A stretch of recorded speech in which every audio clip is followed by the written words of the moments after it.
Buenos días, hermanos. Buenos días.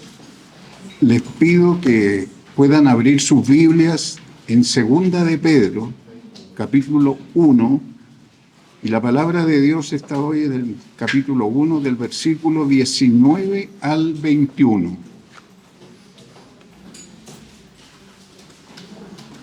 Y la palabra dice lo siguiente: tenemos también la palabra profética más segura, a la cual hacéis bien en estar atentos como a una antorcha que alumbra en lugar oscuro, hasta que el día aclarezca y el lucero de la mañana salga en vuestros corazones. Entendiendo primero esto, que ninguna profecía de la Escritura es de interpretación privada, porque nunca la profecía fue traída por voluntad humana, sino que los santos hombres de Dios hablaron siendo inspirados por el Espíritu Santo.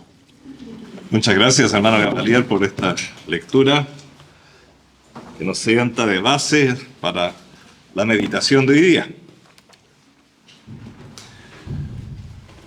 Recordarán, mis hermanos, que durante los 2 últimos domingos consideramos a la Iglesia en mayúscula, la Iglesia Universal, como aquella entidad sublime, creada y también revelada bajo el nuevo pacto, y que fue considerada como un misterio durante todo el Antiguo Testamento. Hoy quiero invitarles a continuar avanzando en lo que se encuentra asociado a este maravilloso organismo llamado el cuerpo de Cristo, de quien Él es la cabeza. Hasta ahora hemos considerado 6 cosas asociadas a este misterio. Tantas veces que se utiliza la palabra misterio para referirse a esto que ahora ya sabemos es la Iglesia, su mensaje, etc. Y consideramos 6 cosas nuevas asociadas a este misterio sobre el cual profetizaron los profetas del Antiguo Testamento. Profetizaron, dijimos y lo repetimos muchas veces sin entender de qué se trataba. Ellos están hablando sin darse cuenta muchas veces de un nuevo pacto, de una nueva dispensación, de un nuevo sacerdocio, de un nuevo mensaje, el Evangelio de Cristo, una nueva relación con el Espíritu Santo y una nueva entidad de la cual, como decíamos, Cristo es la cabeza, es decir, la Iglesia. 6 cosas nuevas, 6 cosas no conocidas en el Antiguo Testamento. Hoy les quiero invitar a considerar un 7º elemento, porque si no lo consideramos, el mensaje va a quedar muy incompleto. Obviamente que hay más cosas, pero este 7º es demasiado importante como para no considerarlo, así que lo vamos a considerar. Aparte de todas estas cosas nuevas, también este misterio implicó un Nuevo Testamento escrito. Hasta el tiempo de nuestro Señor Jesucristo, su sacrificio y, mejor dicho, hasta el nacimiento de la Iglesia contaba con exclusivamente el Antiguo Testamento. Tengo acá en mis manos la versión Septuaginta, está en griego, que era tal cual la tenían ellos en aquel entonces. El Antiguo Testamento en griego. Obviamente que el judío lo tenía en hebreo y tenía que ser leído en hebreo. Pablo, que era hebreo de hebreos, conocía muy bien el hebreo y seguramente lo leía y lo trabajaba directamente desde el hebreo, del idioma hebreo, pero se tradujo al griego y este era, como era el idioma popular, el Antiguo Testamento estaba en griego. Es la versión famosa llamada Septuaginta porque fueron 70 sabios griegos que la tradujeron del hebreo al griego.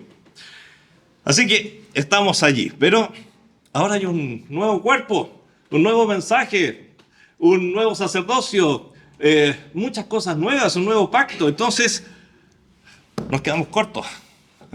con un Antiguo Testamento, como le llamamos. En ese entonces era el Testamento, el Gran Testamento, pero ahora se transformaba en el Antiguo. ¿Por qué? Porque había un Nuevo Testamento. Y aquí una cosa técnica, pero también muy importante, y que al comprenderla se nos abren muchas ventanas. Entendamos una cosa, la palabra diateque en griego significa tanto testamento como pacto. Pacto y testamento son sinónimos en la Biblia, por si acaso. Entonces, hablar del Antiguo Testamento es lo mismo que hablar del Antiguo Pacto. Pero ahora estamos con un nuevo pacto, es decir, un nuevo testamento. Por lo tanto, obviamente que se está necesitando un Nuevo Testamento escrito. Y digo escrito porque en estrictísimo rigor, aquí en el Antiguo Testamento hay varios pactos o testamentos. Por lo menos hay 7 pactos mayores allí, y ahora hay un 8º pacto mayor, el pacto de sangre de nuestro Señor Jesucristo en la cruz del Calvario. Así que ahí hay algo muy importante, muy importante. Se necesitaba un Nuevo Testamento escrito. Y vuelvo a decir escrito, porque el Nuevo Testamento, el Nuevo Pacto, es ni más ni menos que el sacrificio de nuestro Señor Jesucristo en la cruz del Calvario. Así que había que escribir un Nuevo Testamento. Este Nuevo Testamento escrito, podemos decir de él muchas cosas. Primeramente, que fue anunciado. Fue anunciado. Por ejemplo, y de alguna manera eso implica profetizado, nuestro Señor Jesucristo lo predijo de alguna manera, quizás un poquito indirecta, pero ahí está el Nuevo Testamento. ¿Se acuerdan en la última cena? Cuando el Señor con sus discípulos le dice, allí, esto aparece en Juan 14, 25 y 26. En Juan 14, 25 dice, os he dicho estas cosas estando con vosotros. Mientras estoy con ustedes les he dicho muchas cosas. Mas el Consolador, el Espíritu Santo, a quien el Padre enviará en mi nombre, Él os enseñará todas las cosas. ¿Y qué más va a hacer? Y os recordará todo lo que yo os he dicho. El Espíritu Santo iba a venir e iba a recordar todo lo que el Señor había dicho. ¿Dónde quedó ese recuerdo? Porque el Espíritu Santo vino, evidentemente. Pero ¿dónde quedó ese recuerdo hecho a los apóstoles para que fuera base de la iglesia? Está todo en el Nuevo Testamento. Esos son los evangelios. Aquí está. Aquí está la promesa cumplida, no solamente para los apóstoles, sino para todos nosotros. No solamente fueron los apóstoles que estaban allí reunidos, sino que a través de ellos, y ellos pudieron testificar de cada palabra que se escribía, porque están ellos mismos en la base de cada evangelio. Este recordar sobrenatural a los apóstoles fue plasmado en los evangelios y otras partes de las escrituras. Por ello, solo se acepta, y las iglesias cristianas en general solo aceptan los evangelios que tienen el sello apostólico, porque a ellos se les garantizó que se les iba a recordar todo, y ellos podían testificar de que todo lo que se escribiera estaba o no conforme a lo que era la verdad. Por eso los 4 evangelios tienen el sello apostólico. Mateo, Marcos, Lucas y Juan, aun cuando algunos de ellos no fueron apóstoles, pero había un apóstol directo. Por ejemplo, Marcos. Marcos no fue apóstol, pero era el secretario del apóstol Pedro. Por eso muchas veces a Marcos se le llama el evangelio de Pedro. Pues, por esa razón, porque allí estaba supervisando cada palabra que se escribía en ese evangelio. Es la garantía maravillosa de que nuestra Biblia es la palabra de Dios. Un poco más adelante, en ese mismo momento tan solemne de la última cena, en que el Señor entregó muchísima información, el Señor agrega otra vez referente al Espíritu, algo que vendría más adelante.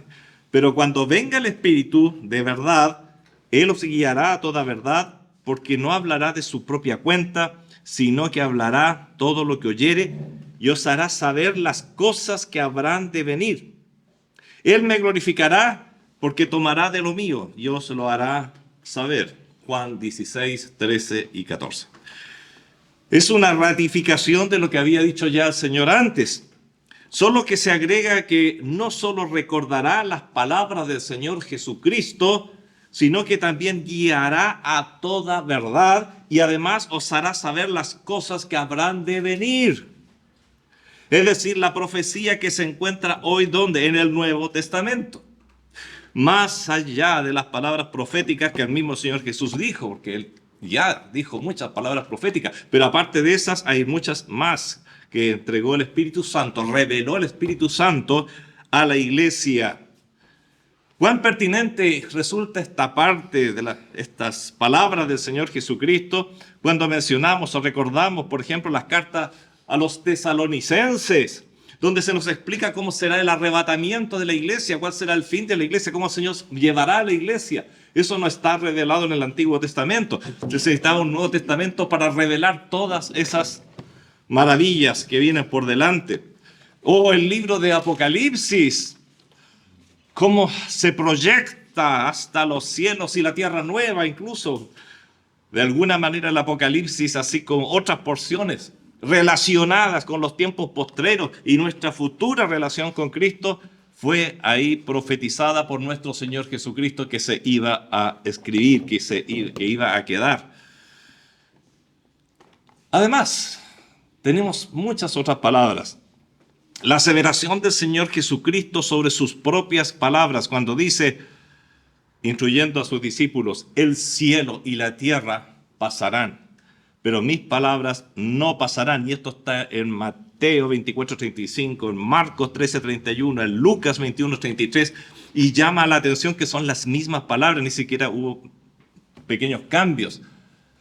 Son exactamente las mismas palabras. Y esas palabras están aquí, por lo tanto le dan a este libro un carácter de eterno. No por el papel, no por el material con el que está hecho, sino por su contenido. Porque las palabras del Señor no pasarán, el cielo y la tierra pasarán, dice Pedro, con gran estruendo, todo esto pasará ardiendo, será un bólido de fuego que será todo destruido. El fin del mundo, mencionado en la Biblia, pero la Biblia no pasará. Y todas esas palabras no están acá en el Antiguo Testamento. Así que, hermanos queridos, una nueva dispensación requería también un Nuevo Testamento escrito.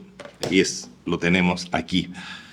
Las palabras del Señor no pasarán en el sentido también de que se cumplirán, por supuesto. Alguien podría decir, pero ahí hay más referencias. El Señor está diciendo no solamente en cuanto a la eternidad. Claro, las palabras del Señor tienen un sentido tremendo porque se cumplirán y nada ni nadie les cambiará. Una coma, una tilde. Pero consideremos también que estas palabras estarían a disposición de la humanidad en forma escrita, tal como las tenemos en nuestras Biblias. Y a diferencia de otras palabras que pasan y se olvidan, por ejemplo, con el incendio de la Biblioteca de Alejandría, bueno, le incendiaron varias veces, realmente, de acuerdo a la historia, no hay un solo gran incendio. Quizás el más grande de todos hubo unos, pero hubieron varios incendios. Y se dice que ahí se destruyeron muchísimas obras de grandes autores conocidos hoy día, pero de las que nunca más se supo, jamás se supo de esos libros. Bueno, con la Biblia no pasa eso. La han tratado de quemar, la han tratado de destruir, la han perseguido, gente ha muerto por cuidarla, por imprimirla. Todo se ha tratado de hacer para eliminarla. Sin embargo, la Biblia ha resurgido de las cenizas una y otra y otra y otra vez. Es muy significativo, ahora me voy a meter en un tema que es un poquito más complejo, pero que vale la pena, dado el tema que estamos tratando, considerarlo. Y voy a leer aquí en 1 Corintios 13, 8 al 10, dice: el amor nunca deja de ser, pero las profecías se acabarán, y cesarán las lenguas, y la ciencia acabará, porque en parte conocemos, en parte profetizamos, mas cuando venga lo perfecto, entonces lo que es en parte se acabará. Cuando yo era niño hablaba como niño, pensaba como niño, jugaba como niño, más cuando ya fui hombre, dejé lo que era de niño. Ahora vemos por espejo oscuramente, más entonces veremos cara a cara. Ahora conozco en parte, pero entonces conoceré como fui conocido. Esta porción tiene más de una connotación, evidentemente. Dice que cesarán las profecías. Lo está diciendo bien al principio, ¿ven? Estamos dentro de los años 60 aquí. Cesarán las profecías, las lenguas, cesará la ciencia. Luego dice que, ¿cuándo sucederá esto? Cuando venga lo perfecto. Cuando venga lo perfecto. Entonces, lo que es en parte, lo que se sabe apenas, lo que estamos sabiendo por fracciones, se acabará, porque tendremos lo perfecto. Aquí nace una pregunta, ¿qué es lo perfecto? Y esto es causa de discusión teológica y a nivel de los grandes. Puede ser Cristo en su segunda venida y por supuesto que es perfecto. Y cuando Él venga nos declarará todas las cosas y ya lo sabremos en parte. Esto se cumple 100% y no lo vamos a negar. Pero muchos autores piensan, ven aquí claramente que hay una segunda referencia. Una segunda referencia. Sin descartar la explicación de que es el Señor, todo indicaría aquí que Pablo tiene una segunda idea en mente que quiere transmitir. Notemos primeramente que, antes que nada, el tema central, aunque no estamos allí en estos momentos, pero les cuento que el tema central de 1 Corintios 12, 13 y 14 es el del cuerpo de Cristo. El cuerpo de Cristo. Y los dones espirituales y ministerios que Dios usa para administrar este cuerpo. Ese es el tema. Incluso el sublime pasaje que trata sobre el amor es sufrido, el amor es benigno, etc. El capítulo 13 está totalmente relacionado con este tema del cuerpo de Cristo y los dones utilizados para la administración. Ese es el tema central. Y en la Biblia no podemos usar un versículo sin considerar el tema dentro del cual está ese versículo. Un texto sin su contexto es solo un pretexto, dice el dicho, un pretexto para crear e inventar cosas. Bueno, aquí queremos verlo todo en su contexto. Y por otra parte, a nivel de paréntesis, destaquemos que el Nuevo Testamento escrito tiene un carácter absolutamente sobrenatural, como ya lo vimos antes. El Espíritu, cuando venga el Espíritu, Él os recordará todo lo que yo os dije. Él os dirá lo que ha de suceder, etcétera, etcétera. Es base, además, como dice Pablo a Timoteo, del conocimiento y práctica de la iglesia como cuerpo de Cristo. Entonces resulta muy lógico entender que Pablo está haciendo alusión a esto que no era conocido entonces. Piensen que Pablo murió dentro de los años 60, jamás conoció Apocalipsis, jamás conoció las cartas de Juan, hay muchas cosas que no conoció, es decir, la iglesia menos todavía porque estaba recibiendo las cartas, se estaban compartiendo las cartas, se estaba formando el canon, esto no estaba y esto es un tesoro que debemos valorizar por eso muchísimo. Además, este libro es fundamental para juicios futuros. Bueno, no podemos concebir a la iglesia sin la Biblia, pues es el Espíritu Santo quien por medio de la Biblia forma a la iglesia, forma al creyente, forma a esos ladrillos vivos, como dice el apóstol Pablo, que conforman la iglesia. Nos hace madurar, nos dice nuestras tareas, cómo hacerlas, etc. Así que sin Biblia, una iglesia no es concebible. ¿Cómo se solucionó esto al principio, cuando no había Nuevo Testamento? Bueno, el Señor es muy ingenioso y creó un don de lenguas en el cual transmitía justamente partes de las Escrituras, que de ahora las tenemos ya como escritas. Daba un don de traducción a otra persona para que esto no pudiese ser arbitrario y la persona pudiera decir que estaba dando un mensaje del Señor, pero nadie lo entendía, no tenía sentido. Pablo habla mucho de eso, de no hablar sin sentido. Las lenguas tiene que haber un traductor. Y si no, dice que se calle el que habla. Simplemente, porque a orden nos ha llamado el Señor. Bueno, pero dice que las lenguas van a cesar, dice que otras cosas también van a cesar hasta que llegue lo perfecto. Bueno, hermanos queridos, un elemento que podría hacer cesar muchos de los dones de que necesitó la iglesia primitiva, y aquí otra vez tengo que abrir un pequeño paréntesis, nunca nos olvidemos que los dones son herramientas. Si yo recibo un don, es una herramienta ¿para quién? Para la iglesia, no es un don para mí. Los dones no me edifican a mí, edifican a la iglesia. O sea, en otras palabras, el don se lo da el Señor a la iglesia y a una persona se lo entrega para que lo administre a la iglesia. Eso es un don, es una herramienta, es un serrucho, es un martillo, es un destornillador, es una herramienta para trabajar a la iglesia. Y cuando las herramientas ya no se necesitan, se dejan de usar. En una construcción es tan conocido esto. Al principio hay palas mecánicas, hay retroexcavadoras haciendo una serie de cosas y después esas herramientas ya cumplieron su función para llevar el edificio, son sacadas y vienen otro tipo de expertos a trabajar y así van turnándose, van cambiando las herramientas y las retroexcavadoras nunca más se volvieron a ver en ese edificio.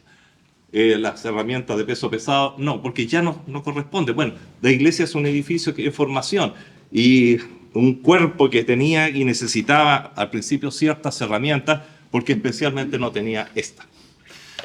Cuando ya la tuvo, esas herramientas no fueron necesarias y cesarán las lenguas, dice el apóstol Pablo. Por lo tanto, vuelvo a decir, un elemento que podría hacer cesar muchos de los dones y ministerios, interpretando las palabras del apóstol Pablo, que se ejercían en el momento en que los apóstoles todavía escribían, inspirado estas líneas. Pensemos que después murieron los apóstoles y bueno, ¿y cómo íbamos a saber? A recordar nosotros, y eso fue dado a los apóstoles, no a nosotros. Bueno, nuevamente a Nuevo Testamento. Lo que quiero es que valoricemos nuestro Nuevo Testamento. Es algo que no conoció la iglesia primitiva. Llama la atención, exactamente corroborando esto, y lo dicen todos los historiadores, cómo muchos de los dones desaparecieron en el segundo siglo y no se sabe, no sé que se hayan seguido manifestando. No hay escritos sobre ellos y todo lo contrario. ¿Por qué? Porque muchos de esos dones ya fueron suplidos por lo completo, es decir, el Nuevo Testamento. Pensemos que incluso la carta a los Romanos, en el capítulo 12, donde hay una lista de todos los dones, y es un libro muy completo, hay varios dones que no aparecen, que sí están en Corintios, pero no en Romanos, por ejemplo. También es notorio como nunca más se supo, y esto para mí es una de las cosas más llamativas aquí, nunca más se supo ni se sabe hasta el día de hoy en qué consistían ciertos dones y se han tratado de imitar creyendo que era esto, creyendo que era esto otro. ¿Dónde ciencia que es? Se piensa que era esto, Oye, cuando en la Biblia tenemos una cosa que ya no sabemos lo que es, por favor, cuidado de tratar de imitarla.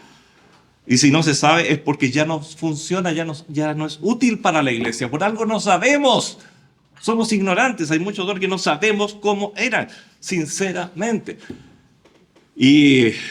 Pero no, es que tiene que haber sido esto y yo tengo ese don. Tú tienes ese don y ni siquiera sabemos. Entonces hay que poner cuidado. Mucho, mucho cuidado. Los dones son un tema muy delicado, pero sí podemos tener la certeza de que esto vino a suplir muchos de esos dones. Cuando algo no se sabe en el presente es porque no es para el presente. Por eso Pablo dice, cesarán los dones. Creemos que esto de cesarán no es necesariamente, y claro, van a cesar todos los dones cuando el Señor Jesucristo venga, menos el amor, como dice ahí. Pero, dado que la iglesia es un edificio en construcción, también van a cesar dones referentes a la iglesia. Hay un punto, y quizás alguien dirá, a mí no me interesa tanto saber esto, pero bueno, para los que le interese. Técnico otra vez, un punto técnico. Cuando estamos hablando de esto, el doctor Edward Harlow, su escrito titulado La cosa completa, porque nosotros leemos aquí lo perfecto, pero lo perfecto podría ser, de acuerdo a expertos, también traducido la cosa completa. La cosa completa o lo perfecto. Dice que en griego, ¿no es cierto? Tenemos que empezar que todo eso está escrito en el idioma griego. El término lo perfecto no es femenino ni masculino, y eso es llamativo. Él dice, no podía hacer por lo tanto referencia a Cristo, una persona que está viva y glorificada. Y por otra parte, las tres palabras para su segunda venida o su venida en gloria o anterior son siempre femeninas. Por ejemplo, parousia, la venida en gloria, no es un lo, es un término claramente femenino. Epifanía, apocalipsis, son términos femeninos. Y aquí está hablando de algo neutro, es decir, nos hace pensar que se refiere a un libro. ¿Por qué? Porque biblión, la palabra para Biblia, sí es neutro. Entonces sería un punto que confirma, digamos, la idea de que lo perfecto hace relación a esta maravilla sublime escrita por el Espíritu Santo. Lo perfecto, el Nuevo Testamento. El Nuevo Testamento, así como el Antiguo, ¿no es cierto? Porque finalmente, veamos, estaba el Antiguo, se escribió el Nuevo, se juntaron los dos y aparece nuestra Biblia que tiene las dos partes completas. Aquí está el Antiguo, está el Nuevo. Necesitamos de las dos, como dice el apóstol Pedro. Pedro estaba hablando fundamentalmente del Antiguo, pero ahora los tenemos en uno. Y vemos que el Antiguo prepara el camino para el Nuevo y es la complementación perfecta entre los dos. Finalmente vemos que el Espíritu Santo es el mismo autor de uno que del otro, solamente que bajo diferentes pactos y dispensaciones. Pero aquí está el sumum. Cuando se llegó a escribir este libro, ya definitivamente tenemos la certeza de que no se iba a escribir ninguno más. Son 66 libros que conforman la Biblia completa y con el Nuevo Testamento se termina definitivamente de escribir la Biblia. Hermanos queridos, la Biblia del Nuevo Testamento escrito también podemos decir que ha sido, es y será preservado divinamente. Esto es algo muy importante. Para muchas discusiones terminan cuando uno finalmente descubre esa gran verdad. Este libro es preservado divinamente. Fue el Antiguo Testamento preservado antes y es el Nuevo Testamento también preservado. Ya llevamos casi 2000 años con él acompañándonos. Bueno, ha sido preservado, es preservado y será preservado, como dice el Señor Jesucristo, en mis palabras no pasarán. Es eterno. Su palabra es eterna. Su palabra es verdad y eterna. La verdad es eterna. Y quiero insistir en este punto. Ellos han sido perseguidos.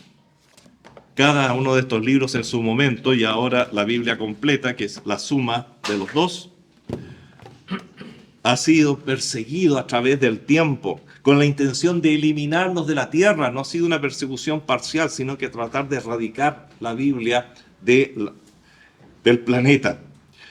Se ha prohibido su reproducción, como lo es hoy día en algunos lugares del mundo. Que no te vayan a pillar con una Biblia en Corea del Norte, por ejemplo. Eres discípulo muerto. Sin embargo, a diferencia de muchos textos que han desaparecido, la Biblia es más reproducida y vendida que nunca en el día de hoy. Aun cuando esté, y vuelvo a repetir porque es una paradoja, ¿no? Más reproducida y vendida que nunca, aun cuando esté más ausente que nunca de las vidas e incluso ausente de muchas iglesias cristianas. Ese es otro tema, ¿sí? Porque el hecho de que hayan muchas Biblias más que nunca en la historia de la humanidad no significa que sea el libro que sea más seguido. No. Más bien es el más usado y mal usado en nuestros días. Hermanos queridos, no obstante pensemos una cosa. Me gusta pensar así, que aunque se eliminaran todas las Biblias del mundo, seguiría existiendo una copia en los cielos.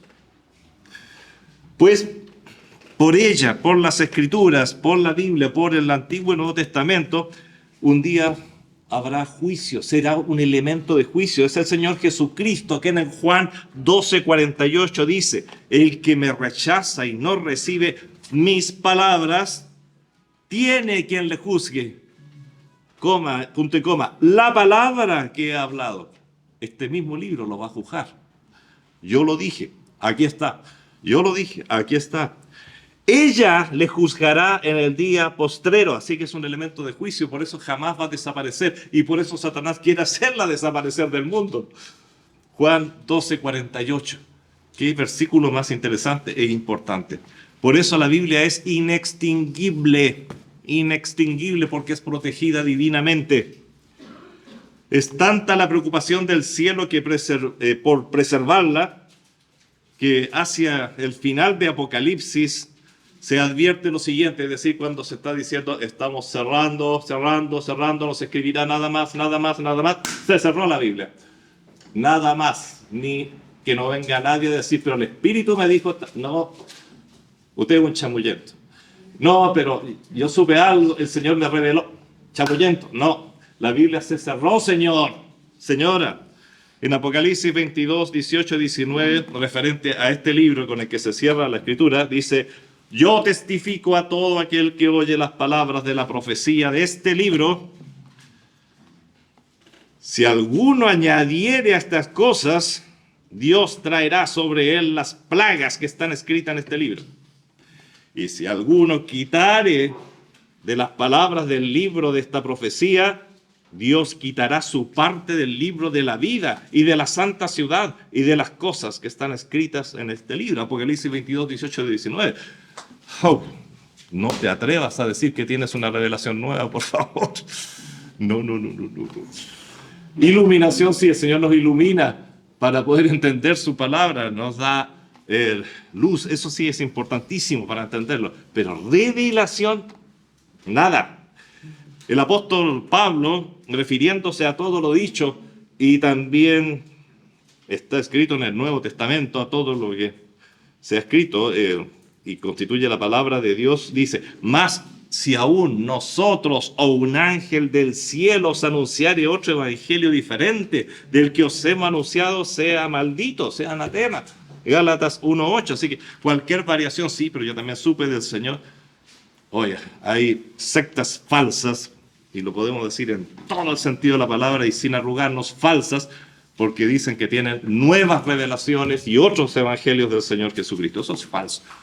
Simplemente sea maldito, dice el apóstol Pablo. ¿Quién dice? Pablo, no, más que Pablo, el Espíritu Santo, que está inspirando a Pablo, porque entendemos, creemos que toda la palabra es inspirada divinamente. Es por esta razón, y aquí hoy día estoy campeón de los paréntesis, hago otro paréntesis, por lo cual sostenemos que las versiones bíblicas previas a las modernas, como la Reina Valera, las previas, ¿no? 1909, la 1960, esto solo considerando las versiones en castellano, son confiables porque el Señor las protegió. Porque muchos me dicen, pero ¿cómo sabes que no ha sido variada con el tiempo? Ay, cuidado. Hay una preservación sobrenatural sobre ella. Y aún más confiables que aquellas en las que se basan los textos encontrados recientemente, porque han tratado de hacer cambios y decir, no, estas versiones que se han usado hasta 1960, etcétera, tienen errores porque se encontraron por ahí unos pedazos, unas Biblias antiguas, y hay cosas que no están. Perdón. No lo acepto. El señor, los Tischendorf, especialmente en 1859, descubre el Codex Sinaiticus, y claro, faltaban trocitos allí. Entonces están sacando nuevas Biblias y alguien me va a decir, usted es dogmático, usted es esto, otro. Pero no. Yo creo en la preservación divina. Yo creo que el libro que me llegó a mí, que llegó a mis padres, que llegó a mis abuelos, que me llegó a tatarabuelos, que llegaron hace... llegó en 1000, que estaba en 1000 y tanto, era la palabra de Dios completa. No me vengan ahora con cambios. Eso significa que el Señor no preservó, no cuidó, no guardó su palabra hasta que este señor Tischendorf encontró No. Y después le agregan el Codex Vaticano. Bueno, es un tema largo de explicar, largo de compartir, pero hermano querido, lo que quiero decirles es que confíe en la Biblia que tiene en sus manos, confíe, porque ha sido preservada por el Señor, más allá de cualquier otro argumento. Por último, es un temazo, ¿no? Esto del Nuevo Testamento. Al menos por hoy, lo último que voy a decir, el Nuevo Testamento escrito también tiene cosas maravillosas. Obviamente, en función de todo lo que he dicho, voy a repetir un poquitito. Pero podemos decir que lo que tiene este libro, es una revelación que no está definitivamente en el Antiguo Testamento. Por ejemplo, nos revela al Padre, a la Trinidad, de una manera increíble. La podemos encontrar acá, claro está, pero como está revelada en el Nuevo Testamento, por ejemplo, Juan 1:18 dice, a Dios nadie le vio jamás. Por favor, entendamos eso. El unigénito Hijo que está en el seno del Padre, Él lo ha dado a conocer. Y está acá. Acá vemos a tientas, aquí vemos con una claridad tremenda quién es el Padre. Aquí se nos revela, como en ninguna otra parte de las Escrituras, sobre el Espíritu Santo y su ministerio. Como leíamos antes, ¿no? Os he dicho, el Señor Jesús le dice a sus apóstoles, os he dicho estas cosas estando con vosotros, mas el Consolador, el Espíritu Santo, a quien el Padre enviará en mi nombre, Él os enseñará todas las cosas y os recordará todo lo que yo os he dicho. ¡Qué maravilla! ¿Cuántas cosas estamos sabiendo ya del Espíritu Santo? Para empezar, va a ser enviado por el Padre. Mira esa información, parece tan sutil, pero tan importante. Eso no está acá. Está acá. Enseñará, recordará. Y así, en la medida que vamos viendo y avanzando en la lectura del Nuevo Testamento, vamos a descubrir muchas cosas que hace el Espíritu Santo. E incluso nos revela la obra del Espíritu Santo en el inconverso. Tiene Juan 16, 7 y 8. Pero yo os digo la verdad, os conviene que yo me vaya, porque si no me fuere, el Consolador, o sea, el Paracleto, el Espíritu Santo, no vendría a vosotros. Mas si me fuere, os lo enviaré. Y cuando Él venga, ¿qué va a hacer con el inconverso? Convencerá al mundo de pecado, de justicia y de juicio. Juan 16, 7 y 8. Esa información es fantástica. Mira cómo está trabajando. Si cuando tú evangelizas, estás evangelizando junto al Espíritu Santo, subordinado a Él. Y Él está tocando ese corazón. Tú puedes convencer psicológicamente con buenos argumentos de vendedor que la persona es pecadora, pero es el Espíritu Santo que lo convence desde adentro. Hay alguien trabajando, eso es lo maravilloso. Y también te tiene que guiar a ti para saber qué palabras utilizar, etcétera, etcétera. Todo eso lo tenemos aquí. Qué lindo es nuestro Nuevo Testamento. La revelación del Hijo y su ministerio, ¿para qué decir? Cómo aclara el ministerio de nuestro Señor Jesucristo, cómo aclara lo que sería su primera venida, lo que va a ser el arrebatamiento de la iglesia, lo que va a ser la segunda venida en gloria, etcétera, etcétera, lo que va a ser el tiempo futuro, más allá de ese tiempo. Aquí tenemos el futuro glorioso de los hijos de Dios. Yo siempre, permanentemente, mientras leo el Antiguo Testamento, voy guardando los versículos que hablan del futuro glorioso de los hijos de Dios. Y claro, se habla mucho, pero todo veladamente. Aquí, mientras tanto, se habla de una manera impresionante de nuestra herencia reservada en los cielos. El lenguaje que tenemos aquí para nosotros es maravilloso. Bueno, se revela la iglesia, para empezar, la cual aquí es un misterio y aquí es la revelación. El futuro de Israel, ¿qué va a pasar con él? ¿Qué pasó con Israel? ¿Se terminó Israel? Bueno, aquí, si quieres saber más, te lo aclara. ¿Qué pasará con los impíos? Hay una exterminación de ellos, hay un castigo temporal y después una segunda posibilidad. Aquí te dice exactamente lo que va a pasar con todos ellos, sin lugar a dudas. La revelación del sentido y lugar en la ley y los planes de Dios. Bueno, ¿y la ley de Moisés sigue todavía? ¿No sigue? Bueno, lee Gálatas, está clarísimo cuál es el lugar de cada dispensación. Y mucho, mucho, mucho más. Tanto el Antiguo Testamento, hermanos queridos, y luego lo fundimos en uno solo. Aquí tenemos la Santa Biblia. El Antiguo como el Nuevo Testamento escritos. Porque si los podría decir el Antiguo como el Nuevo Pacto. Si lo consideramos solamente como pactos, vamos a ver que hay 8 pactos mayores en la Biblia. Pero por eso digo, los escritos son obra sobrenatural, y no lo dudes nunca, formando entre los dos la Biblia, libro sagrado, libro sellado e inspirado por Dios para formar ¿a quién? A los redimidos. Entonces es inconcebible que un hijo de Dios no lea su Biblia. Significa que no está siendo formado, significa que está atrofiado. Esa guagua, ¿hace cuánto tiempo que no come? Hace como 2 semanas, pero no quería comer. Doy por hecho que ya se murió la guagua o que va a quedar... Está muy mal. Oye, pero ¿por qué no lo aplicamos a nuestra propia vida? Si eso es, nosotros debemos ir creciendo, y Pablo justamente recrimina tanto a muchos hermanos en la Biblia, digamos de las iglesias de su entonces, cuando diciendo, debiendo ser ya maestros, todavía tienen necesidad de tomar leche, por favor. Volvía loco está el apóstol Pablo. Bueno, hermanos, nosotros lo tenemos.